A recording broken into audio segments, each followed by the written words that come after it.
I'm Nader Terani. Hi, I'm Monica Ponce de Leon. Welcome to OfficeDA. So this is clearly a very open space, a non-hierarchical space. Can you talk about how that facilitates the way the firm approaches its work and also ultimately how it helps you with the projects that you produce for your clients? We like that it allows everybody to become aware of what everybody else is doing, so that it allows us to multitask. We can very easily go from one project to another and have casual conversations, as opposed to formally leave your office and go to somebody else's office, or formally bend around a corner to really realize what somebody's doing. Well, there's also this white wall here, so everybody works in every row, pins up their stuff daily, and then we have pin-ups and everybody can see what each other's doing, so that's pretty good.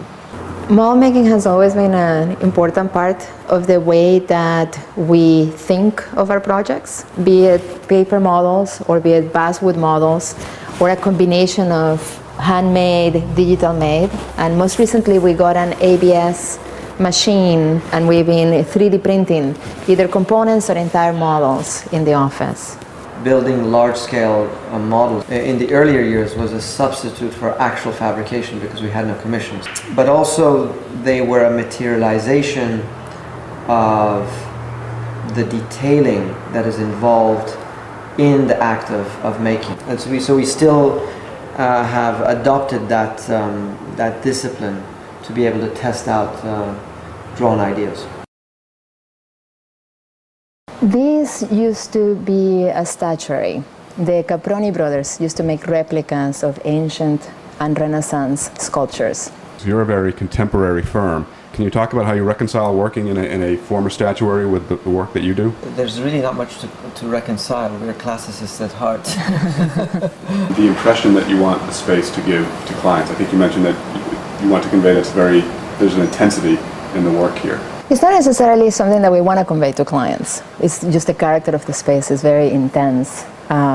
When we have deadlines, you can feel the energy in the air. And how about your favorite detail? What do you like most about the space? My favorite aspect of the existing space is the wood walls, which we just simply stained. And it's very interesting for me because a lot of people assume that it's a design feature, that we actually constructed it from scratch, but it's just a found object. Basically, when we moved in here, we didn't want it to become an OfficeDA project. The existing characteristics of the space were so fantastic that we said, how about if we deal with it like a piece of archaeology? So you see some of the new elements we've threaded into the space, the mechanical system, but effectively we've restored it to its original condition, which is very much the opposite, of course, of our own work, which can tend to overwhelm the environment. So we wanted to do exactly the opposite here. We wanted the characteristics of the existing space to dominate our work. Well, I would say that the design aesthetic that ties all of our work together is a preoccupation with systems, aggregations, and material behavior, which is sort of where we launched our firm in the early 90s. So we launched our practice in great part as a comment on and as a reflection on what can be done through building. So if there's an obsessive attention to problems of aggregation, of patterning, and of geometric units, they evolve from that commentary.